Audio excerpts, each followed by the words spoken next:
L'X, vous savez que c'est un grand produit de la Révolution française, donc 1794. Ce sont d'emblée des valeurs qui se créent, des valeurs d'excellence, puisque ce sont des très grands scientifiques, Monge, Carnot, qui créent l'école, avec une vraie volonté de pluridisciplinarité. Et tout cela nous a accompagnés tout au long de la vie de l'école, avec un très fort sens de l'intérêt général, une volonté de servir la société. X-Maroc, c'est une histoire d'amour avec X-Maroc, parce que X-Maroc est embarqué exactement sur les mêmes thèmes que nous. X-Maroc organise le 21 avril un colloque sur l'entrepreneuriat et l'innovation. Et puis, les polytechniciens d'X-Maroc sont partout dans la société marocaine, à des postes extraordinairement influents, dans l'administration, dans le politique, dans l'industrie. Et ça aussi, c'est un reflet parfait de ce que nous souhaitons, produire à Polytechnique. Le groupe X-Maroc qui réunit donc tous les Marocains diplômés de cette école, mais aussi tous les camarades de l'école qui sont soit nés ou qui ont séjourné au Maroc. Elle a un but bien sûr de création d'un réseau des anciens de l'école polytechnique au Maroc, mais elle a aussi un objectif d'être engagée vis-à-vis donc de notre pays. L'ambition du bureau actuel est d'en faire une association dynamique, soudée et engagée envers le Maroc. Dynamique par ses actions, soudée en essayant de toucher le maximum d'anciens et de les intégrer à ce réseau, et enfin engagée sur deux registres. Le premier sur le registre du développement, de la participation au développement et la contribution au développement du pays. Et le point culminant de ce genre d'action est le colloque que nous organisons tous les 2-3 ans, notamment celui qui est programmé le 21 avril, auquel nous sommes conviés aujourd'hui. Un polytechnicien, c'est quelqu'un de brillant et de généreux. Et puis la troisième qualité, c'est une qualité de courage. Il faut oser, il faut être entrepreneur. En 1948, je me suis présenté au concours. J'ai été reçu aussi bien à l'école polytechnique, sous-entendu que je suis reçu partout. C'est comme ça que je suis devenu le premier Marocain polytechnicien, parce qu'évidemment, par le passé, il n'y avait pas de Marocains qui étaient entrés à l'école polytechnique. En 1952, lorsque je suis revenu au Maroc, tous les cadres des militants du parti de l'Istiqlal étaient déjà en prison et le roi était isolé, seul. Donc immédiatement, le roi m'a mis confidentiellement à ses côtés. Et puis le 20 août 1953, le roi a été envoyé en exil. Et puis tout le cheminement, et puis le roi est ramené de Madagascar et remis sur son trône, et il décide de former un gouvernement marocain, et le roi me désigne dans ce premier gouvernement. J'avais 28 ans. Il me désigne comme ministre des Travaux publics le 7 décembre 1955. Quand j'ai quitté Polytechnique, je suis rentré aux travaux publics à Tétouan, où j'ai passé 3 années. C'était mon premier poste. Puis après, j'ai été directeur des routes pendant plusieurs années. J'ai pratiquement créé la direction des routes qui n'existait pas. Et un jour, chez moi, on m'appelle, on me dit « Sa Majesté a décidé de vous nommer ministre des Travaux publics ». C'était en 81, il y a très longtemps. Et en plus, en 84, il y avait un grand problème au Maroc de l'enseignement. Et j'ai fait une étude sur la demande de Sa Majesté pour la formation professionnelle, et on m'a chargé de créer la formation professionnelle au Maroc. J'ai participé à cette création, mais entre-temps, j'ai énormément d'activités sociales. J'étais président de l'association de Fès, j'étais président de l'ingénieur des ponts, et puis j'ai fondé le festival de musique sacrée de Fès. Beaucoup d'activités à caractère social et culturel. Quand moi je suis rentré à Polytechnique, c'était la grande période des phosphates, un peu comme maintenant. On était dans l'euphorie des phosphates, un peu comme maintenant. On venait de tripler le prix.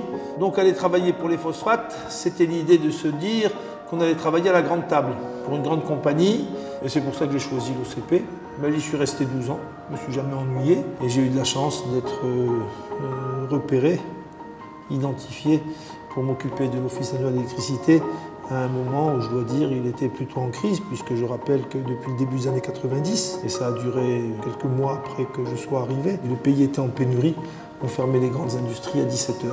On a oublié cette période-là. Total, ça n'existe plus, ça n'arrive plus. Depuis 2006, je suis président de Royal Maroc. Les gens ont le choix de monter sur Royal Maroc, ils ont le choix de ne pas y monter. Et c'est un défi permanent de faire en sorte que les gens montent dans nos avions et soient contents d'être transportés par cette compagnie. Après l'école polytechnique, j'ai fait l'école des ponts et chaussées, puis ensuite un master à MIT, puis je suis rentré au Maroc, d'abord dans des postes au ministère de l'équipement, avant d'aller dans le secteur privé, puis de revenir au secteur public, au ministère de l'Intérieur, et puis enfin d'atterrir au Conseil économique et social, les derniers postes actuellement en tant que diplomate à Paris. Juste après avoir obtenu mes diplômes, j'ai choisi de rentrer au Maroc sans faire d'expérience professionnelle en France. Dès le début, j'ai intégré le secteur public, où j'ai passé 2 années à l'Office d'exploitation des ports, avant de passer au ministère des Finances, où j'ai passé une dizaine d'années, avant d'être nommé par Sa Majesté gouverneur à Casablanca en 2006.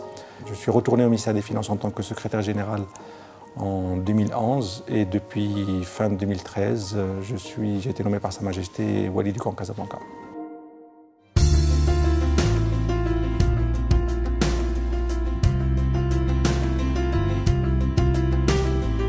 J'ai eu la chance d'intégrer l'école polytechnique en 1958. J'ai choisi le corps de l'armement, je suis donc rentré dans la fonction publique en France. Je suis rentrée au Maroc où j'ai fait une carrière industrielle dans le groupe Onan. Bientôt de l'école Hassania pendant 14 ans, l'école Hassania des ingénieurs que j'ai créée. Et puis j'ai rejoint Tijari Wafa Bank en 2004 et j'en suis actuellement le directeur général.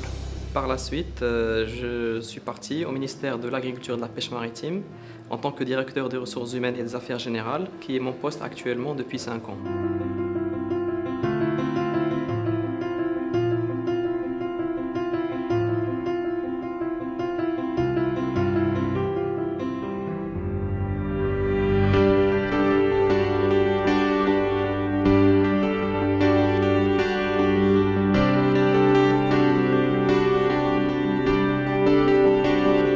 Je vois à l'affichage que la lettre D a été tirée au sort et immédiatement ils doivent passer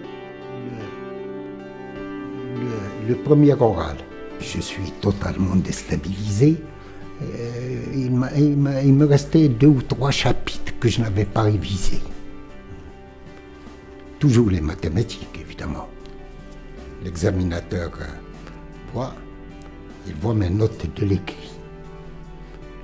Et il choisit la plus mauvaise. La plus mauvaise de mes notes d'écrit. Et il passe au tableau et il écrit. Or, cette matière, je l'avais ratée par hasard à l'écrit. J'étais le plus fort dans cette matière. La première leçon de tir, chacun avait son fusil et on nous disait, et il arrivait devant chaque élève et il commençait à lui apprendre comment manipuler le fusil, et comment tirer, comment viser, et ainsi de suite. Et il arrive devant moi, il me dit, mais vous êtes d'où? Je lui ai dit, je suis du Maroc.